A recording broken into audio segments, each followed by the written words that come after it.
Umuwi ka, tapos bumungad sa iyo ang isang basa sa loob ng iyong sapatos. Siyempre, ang unang sasagi sa isip mo, naghiganti siya. Ginagawa niya ito dahil nagtagal ako sa trabaho. Hindi ba pamilyar sa iyo yan? Halos lahat ng may-ari ng pusa ay minsan nang naisip na ang kanilang alaga ay may masamang balak o lihim na plano ng paghihiganti. Pero paano kung sabihin ko sa iyo, ang mga pusa, sa katunayan, ay hindi marunong maghiganti sa paraang naiintindihan natin, na ang bawat pag-ihi sa labas ng litter box ay hindi isang aksyon ng galit o panlalaban, kundi isang desperadong mensahe na sinusubukan niyang iparating sa iyo. Sa video na ito, i-decode natin ang 20 pinakamadalas na dahilan kung bakit nagiiwan ng ganitong hindi ka nais-nais na mga palatandaan ang mga pusa. At pangako ko, pagkatapos mong mapanood ito, mag-iiba ang pananaw mo sa iyong balahibong kaibigan. Handa ka na bang malaman kung ano talaga ang tumatakbo sa isip ng iyong pusa? Bago tayo tumalon sa mga partikular na dahilan, intindihin muna natin ang isang mahalagang bagay. Para sa pusa, ang palikuran ay hindi lang basta lugar para dumumi o umihi. Ito ay isang napakaimportanteng bahagi ng kanyang teritoryo na konektado sa kaligtasan, kalusugan at komunikasyon. Sa ligaw, ang amoy ng kanilang dumi o ihi ay paraan nila ng pagmamarka ng teritoryo at pagkuha ng impormasyon tungkol sa ibang pusa. Sa pamamagitan ng paglibing ng kanilang dumi, ang pusa, bilang isang maliit at maingat na mandaragit, ay nagtatago ng kanyang presensya mula sa mas malalaking kaaway. Kaya, ang anumang paglihis mula sa nakasanayang ritual ay isang seryosong babala. Ang pusa ay hindi nagtatangkang inisin ka o galitin. Ito ay maaaring dahil nakararamdam siya ng pisikal na sakit o kaya'y nanganganib siya o kaya naman sumisigaw ang kanyang likas na ugali na may problema sa kanyang taguan. Iyon ay ang kanyang litter box. Tandaan, ang pusa na hindi gumagamit ng litter box ay isang pusa na may pinagdadaanan. Una sa lahat, at ito ang pinakamahalaga, kailangan nating tiyakin na walang anumang problemang medikal. Simulan natin sa mga impeksyon sa daanan ng ihi o UTI o cystitis. Isipin mo na lang, bawat pagpunta mo sa banyo, mayroon kang matindi at parang may pumupunit na sakit. Dahil dito, maiiugnay mo ang lugar na iyon sa paghihirap at sa ilalim ng iyong kamalayan, iiwasan mo na iyon. Ganyan din ang nangyayari sa pusa. Lalapitan niya ang litter box. Susubukang umihi, pero makakaramdam siya ng kirot. Kaya naman, sa isip niya, ang litter box ang may kasalanan. Sa susunod, maghahanap siya ng ibang lugar na mas ligtas. Halimbawa, ang malambot na alpombra o kaya naman ay ang kama mo.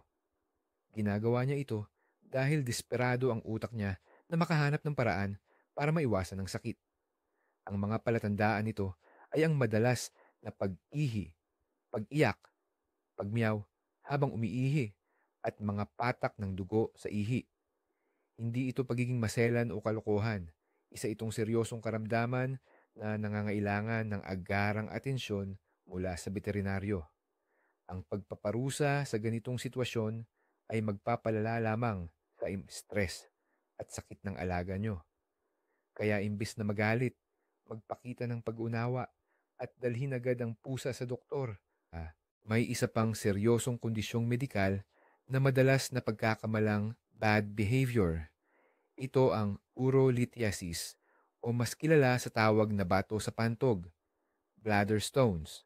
Sa kondisyong ito, nagkakaroon ng mga kristal o bato sa pantog, iyong bladder, ng pusa. Maaari nitong kalmutin ang sensitibong dingding ng pantog at sa mas malala, barahan ang urethra, ang daluyan ng ihi. Ang sakit na dulot ng bladder stones ay mas matindi pa kumpara sa cystitis, pamamaga ng pantog. Maaaring matagal sa litter box ang pusa, nagpupumilit umiri, ngunit patak-patak lang ang lumalabas na ihi, o kaya naman ay wala talagang lumalabas. Isa itong life-threatening na sitwasyon, lalo na sa mga lalaking pusa, male cats, dahil mas makipot at mas manipis ang kanilang urethra. Hahanapin ng alaga ninyo ang malamig at makinis na mga lugar, tulad ng tiles sa banyo o lababo, bilang pagtatangka na guminhawa sa kirot at hapdi. Kung mapansin ninyong matagal siyang nakaupo sa litter box nang walang resulta, o kung bigla siyang umiihi sa mga kakaibang lugar at iniiwasan ang kanyang cat litter, kailangan ninyong madaliin ang pagpunta sa veterinaryo o ang anumang pagpapaliban ay maaaring magdulot ng kamatayan sa inyong alaga. Ang pag-iwas niya sa litter box sa ganitong sitwasyon ay hindi lamang isang simpleng senyal, ito ay isang malakas na sigaw ng hindi na kayang kirot at sakit na obligasyon nating marinig.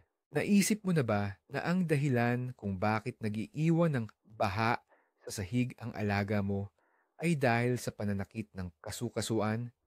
Ang arthritis ay hindi lang problema ng matatandang tao, kundi pati na rin ng ating mga pusa, lalo na kung ang edad nila ay nasa 10 taon o higit pa.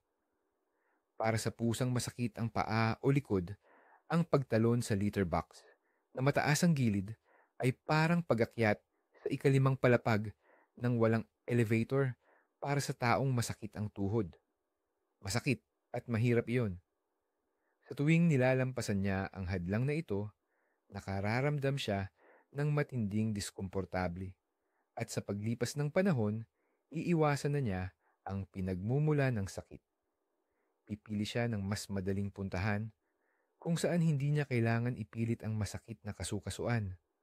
Kaya kung biglang naging marumi o hindi na nagli-litter box ang matanda mong pusa, tingnan mong mabuti ang kanyang paglakad. Baka hindi na siya gaanong aktibo, iniiwasan ang pagtalon, o minsan ay pilay. Ang solusyon ay napakasimple. Palitan ang litter box ng modelong may mababang pasukan. Ang maliit na pagbabagong ito ay maaaring magdulot ng malaking ginhawa at maibabalik ang komportable at malinis na pamumuhay ng iyong tumatandang kaibigan.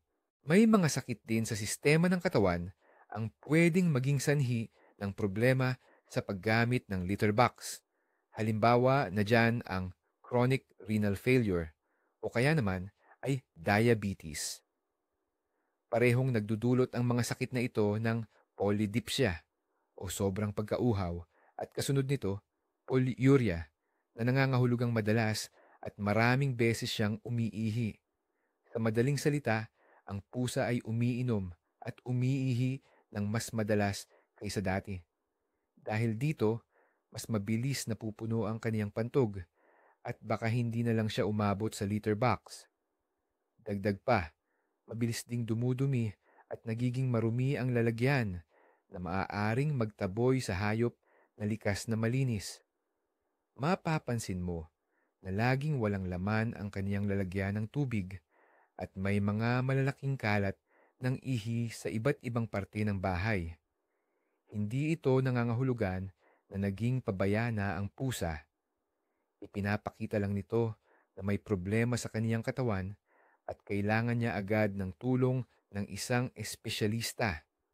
Ang agarang pagsusuri at pang-suportang therapy ay hindi lang makakapag-ayos ng problema sa pag-ihi, kundi makakapagpahaba at makakapagpabuti rin sa kalidad ng buhay ng inyong minamahal na alaga.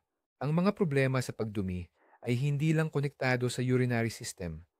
Madalas, galing din ito sa digestive system o gastrointestinal tract, GIT. Ang pagtatae o pagtitibi ay talagang nagdudulot ng matinding stress at discomfort sa kahit anong nilalang. Kapag constipated ang pusa, makikita mong pilit siyang umuutot, tumutulak sa litter box, nasasaktan pero walang nalalabas. Tulad ng sa kaso ng cystitis, Ikinakabit niya ang litter box sa masakit na karanasan, kaya't naghahanap siya ng ibang lugar. Samantala, kapag may matinding pagtatae, ang pangangailangan niyang dumumi ay sobrang biglaan at malakas, kaya hindi na niya pisikal na maabot ang kaniyang palikuran. Kung makakita ka ng malabnaw na dumi sa hindi tamang lugar, ang una mong isipin ay hindi ang pagiging pasaway ng pusa, kundi ang posibilidad ng pagkalason, infection, o paglala ng chronic gastrointestinal disease. Pagtuunan ng pansin ang gana ng pusa sa pagkain, ang kaniyang aktibidad, at kung nagsusuka ba siya.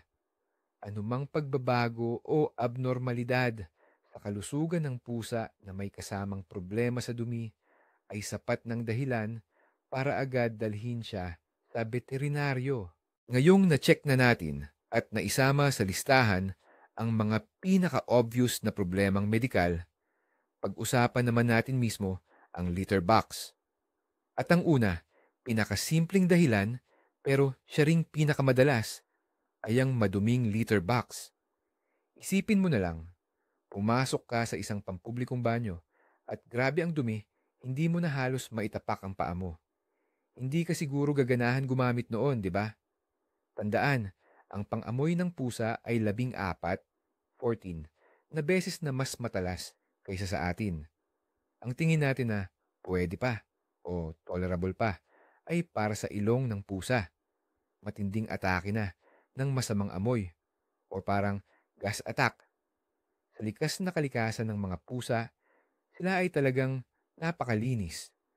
Sa gubat, ibinabaon nila ang kanilang dumi para hindi sila maamoy ng mga maninila. Ang madumi at mabahong litter box ay nagsisignal sa kanila ng panganib na parang nagsasabing, nahanap na kami. Kaya kung makita ng pusa na madumi ang banyo niya, likas sa kanya na maghanap ng ibang malinis at ligtas na lugar. Simple lang ang rule dito. Ang solidong dumi dapat agad linisin at ang buong pagpalit ng litter at paghugas ng box gamit ang mild at walang amoy na sabon ay dapat gawin ng hindi bababa sa 1 beses bawat linggo. Iyan ang pundasyon ng tamang toilet etiquette. Para sa pusa, talagang mahalaga ang sukat, lalo na pagdating sa inyong cat toilet or litter box. Kadalasan, ang mga may-ari, lalo na yung may kuting, ay bumibili ng maliit at cute na lagayan na bagay sa interior ng banyo. Pero lumalaki ang kuting, samantalang hindi naman nagbabago ang litter box. Ang ideal na sukat, dapat mas mahaba ito ng 1.5 beses kaysa sa haba ng pusa. Mula ilong hanggang sa pinakaugat ng kanyang buntot. Kailangang makapasok siya ng maluwag, makaikot, makaupo ng komportable para maglabas ng dumi, at pagkatapos ay makalibing ng maayos nang hindi sumasabit sa gilid. Kung napakaliit ng lagayan, parang nasisikipan ng pusa, para bang nasa masikip siyang kahon.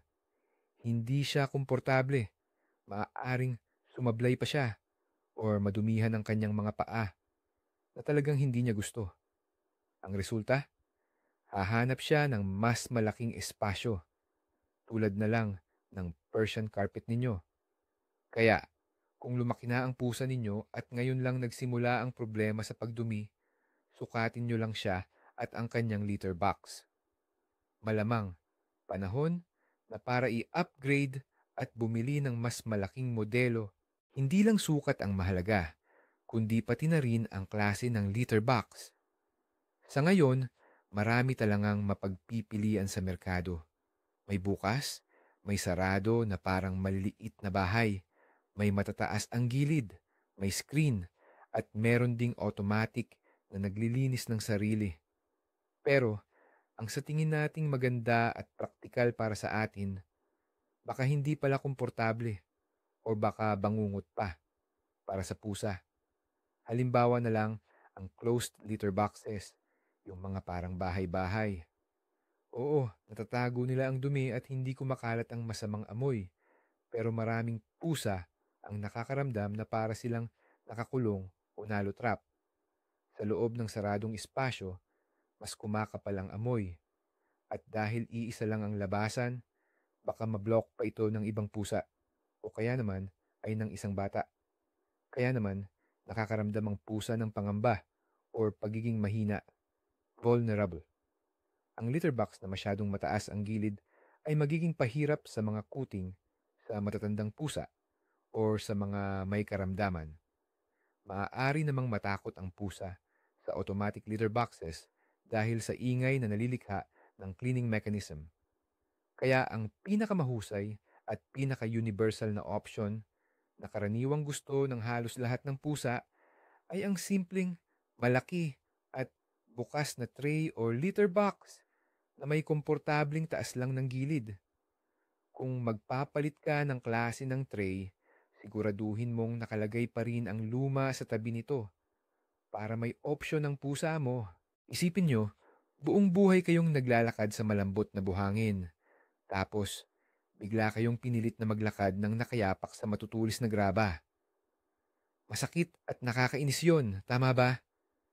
Ganoon din ang nararamdaman ng mga pusa sa iba't ibang uri ng litter or panlinis. Ang kanilang mga pad ng paa ay napakasensitibo. May ilang litter, lalo na yung malalaki at matatalim na silica gel o wood pellets na nagdudulot ng matinding pisikal na kirot sa kanila. Parang umaapak lang sila sa mga bato. Masakit talaga sa pusa. Likas sa mga pusa na hanapin ng pinong, malambot na litter tulad ng buhangin o lupa na madaling hukayin. Kung kamakailan lang kayong nagpalit ng brand or uri ng litter at nagsimula ang problema pagkatapos noon, malaki ang posibilidad na ito ang dahilan. Subukang ibalik ang dating litter o mag-alok ng ilang litter box na may iba't ibang klase. Tingnan nyo kung alin sa mga ito ang pipiliin niya. Kadalasan, ang pusa mismo ang nagbibigay ng tamang solusyon. Kailangan lang natin maging mapagmasid upang mapansin ito. Naipaliwanag na natin noon kung gaano kahalaga ang sensitibong pang-amoy ng pusa, lalo na kapag marumi ang kanilang litter box. Pero parehong problema rin ang dala ng mga pabangong cat litter. Naglalagay ang mga manufacturer ng iba't ibang amoy tulad ng lavender, baby powder o marine breeze para matakpan ang masamang amoy para lang sa atin, sa mga tao. Pero para sa pusa na mas libu-libong beses na mas matalas ang ilong, itong mabango daw na amoy ay maaaring nakakasakal o masyadong chemical. Ayaw niyang amoy bulaklak ang palikuran niya. Ang gusto niya, wala itong amoy. Ang sobrang tapang na artipisyal na amoy ay sadyang makakawala ng gana sa pusa na gamitin ang litter box. Hahanap siya ng lugar na walang amoy, kaya ang golden rule sa pagpili ng cat litter, walang perfume. Pumili ng mga variant na walang kahit anong fragrance. Para sa pusa, ang pinakamabango ay amoy ng kalinisan, hindi amoy ng air freshener. Kung gusto mong mawala ang amoy, maglinis ka lang ng mas madalas at gumamit ng mga special odor absorber na may charcoal base imbis na maglagay ng pabango. Kapag mayroon kayong higit sa isang pusa sa bahay, pumapasok na sa eksena ang mga social factor. At dito, mayroong ginagamit na golden rule ang mga zoopsychologist. Kailangan ang bilang ng litter box ay katumbas ng dami ng pusa plus 1 sumapas pa. Halimbawa, kung 2 ang pusa ninyo, dapat 3 ang litter box. Kung 3 naman, 4. Bakit ganoon? Ang mga pusa ay territorial na hayop at maaaring ayaw nilang makishare ng kanilang banyo sa iba. Ang mas dominanteng pusa ay posibleng bantayan ang litter box at hindi niya payagan ang mas mahiyain o mas mahina na lumapit.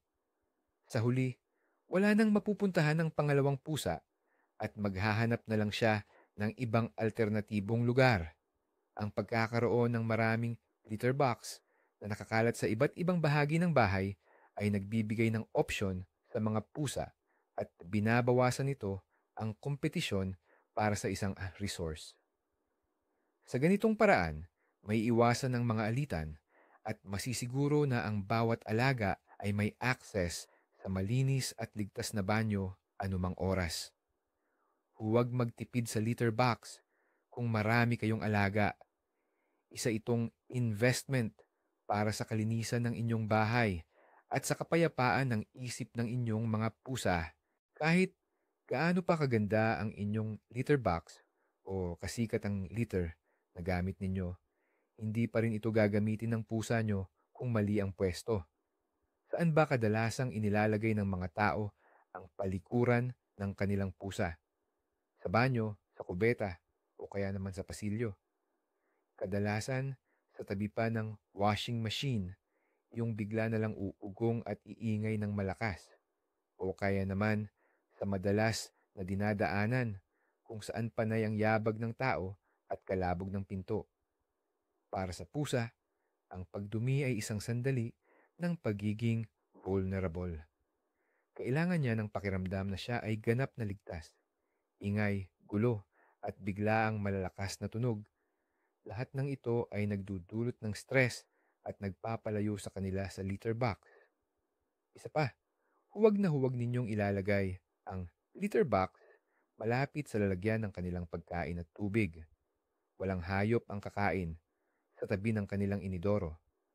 Ito ay isang pangunahing instingto ng kalinisan. Ang perpektong lugar para sa litter box ay tahimik, payapa at pribado. Dapat mayroon din itong magandang tanawin, good view, para mabantayan ng pusa kung sino ang lumalapit. Hanapin ninyo ang ganitong sulok sa inyong bahay at marahil ang problema ninyo ay kusang mawawala. Ang mga pusa ay sadyang masanay sa routine. Kaya naman, ang anumang pagbabago sa kanilang paligid ay nakakapagdulot ng matinding stress. Para sa isang pusa, isang malaking gulo or kalamidad ang paglipat sa bagong bahay o kahit simpleng renovation lang at pag-aayos ng muebles. Gumuho ang buong mundo niya na nakabatay sa mga amoy na nakasanayan. Kapag stressed at nalilito ang pusa, maaari siyang magsimulang mag-iwan ng marka, umihi, para takpan ang mga bagong amoy ng sarili niyang amoy upang makaramdam siya ng seguridad. Tandaan, hindi ito ginagawa ng pusa para lang sirain ang bago mong sofa. Ito ay isang desperadong paraan para maibalik ang pakiramdam ng kaligtasan, para makagawa siya ng sarili niyang safe haven o lugar ng kapayapaan. Sa panahong ito, mahalagang maging mapagpasensya. Tulungan siyang umangkop. Gawan siya ng komportabling taguan na may mga luma at pamilyar na gamit. Gumamit ng pheromone adapters kung kinakailangan at maglaro kayo para ipakita na ligtas ang bagong bahay. At huwag na huwag siyang sisigawan or papagalitan. Kailangan niya ang suporta mo ngayon higit kailanman. Kahit bihirang mangyari, ang malalakas at biglaang ingay ay sapat na dahilan para iwasan ng pusa ang kanyang litter box. I-imagine mo na lang, tahimik siyang nakaupo doon, tapos biglang may pumutok na fireworks sa labas o nag-umpisa ng mag-ingay ang kapitbahay gamit ang drill or may bumagsak na mabigat na bagay sa sahig. Sa sobrang takot, bigla siyang tatalon palabas ng litter box at tatakbo palayo. Sa isip niya, magkakaroon ng matinding negatibong asosasyon. Ang litter box ay katumbas na ng takot at peligro. Kaya sa susunod, simpleng matatakot na siyang bumalik o lumapit dito. Tandaan, maaari itong mangyari kahit isang beses lang na insidente. Lalo na ang mga pusang madaling matakot at nerbyoso ang sobrang sensitibo sa ganito. Kung nagsimula ang problema sa kanyang litter box, pagkatapos ng maingay na okasyon tulad ng bagong taon or party sa inyong bahay, malaki ang posibilidad na ito talaga ang pinagmulan. Kaya naman, kailangan mong maging mas matiyaga at tulungan ang pusa na muling maniwala na ang kanyang palikuran ay talagang ligtas na lugar Minsan, ang pinagmumulan ng problema ay hindi inaasahang bagay pala. Baka bumili ka ng bagong upuan, nag-uwi ng malaking kahon, o may bisitang nagdala ng aso at naiwan ng amoy nito sa doormat. Sa tingin natin, maliit na bagay lang yan. Pero para sa pusa, ito ay pagpasok ng banyagang amoy sa teritoryo niya na tingin niya ay delikado para ipahayag ang karapatan niya at maging kampante ulit, iiwanan ng pusa ang sarili niyang marka, ang mabahong amoy, diretso doon sa pinanggagalingan ng bagong amoy. Parang sinasabi niya, bahay ko to at dapat amoy ko ang nandito. Isa itong likas na pag-uugali na ang layunin ay protektahan ang kanyang teritoryo. Kaya naman, kapag nagpapasok ka ng mga bagong gamit sa bahay, lalo na kung muwebles o karpet, bigyan mo ang pusa ng oras para maamoy at masanay. Pwede mong kuskusin ang bagong gamit ang basahan na ipinampunas mo sa pusa. Sa ganitong paraan, maililipat mo ang pamilyar na amoy niya doon.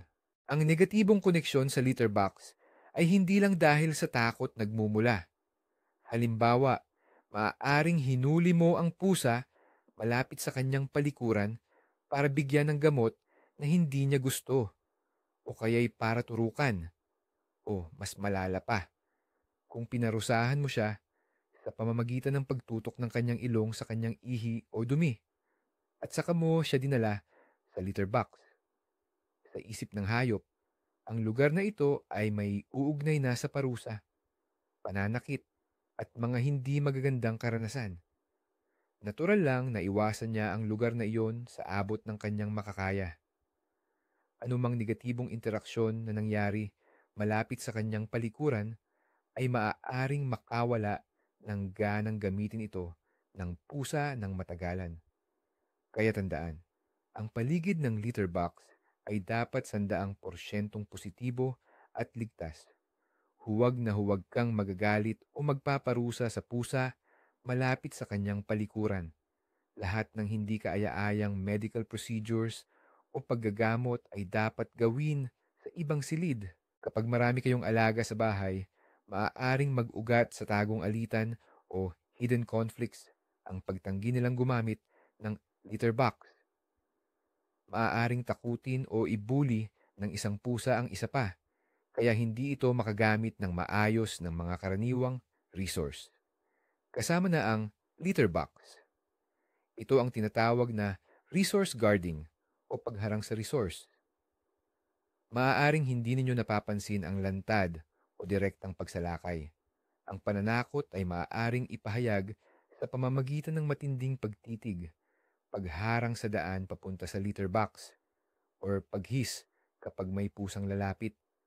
Bilang resulta, ang mas mahina at takot na pusa ay iiwas ng pumunta sa banyo at mapipilitang maghanap ng tagong lugar kung saan walang manggugulo sa kanya.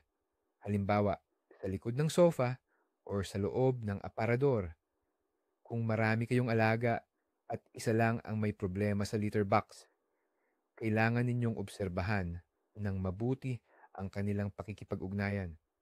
Malamang, hindi lang kayo magdaragdag ng litter box, kundi kailangan din ninyong ayusin ang kanilang relasyon sa pamamagitan ng paglikha ng kani-kanilang ligtas na teritoryo para sa bawat pusa. Ang pagdating ng bagong tao sa pamilya, mapaasawa man, bagong silang nasanggol, o bisitang matagal nang nananatili, ay isang malaking pagbabago para sa pusa. Nagugulo ang nakasanayan niyang buhay, nag-iiba ang mga amoy, at nababawasan ng atensyong nakukuha niya.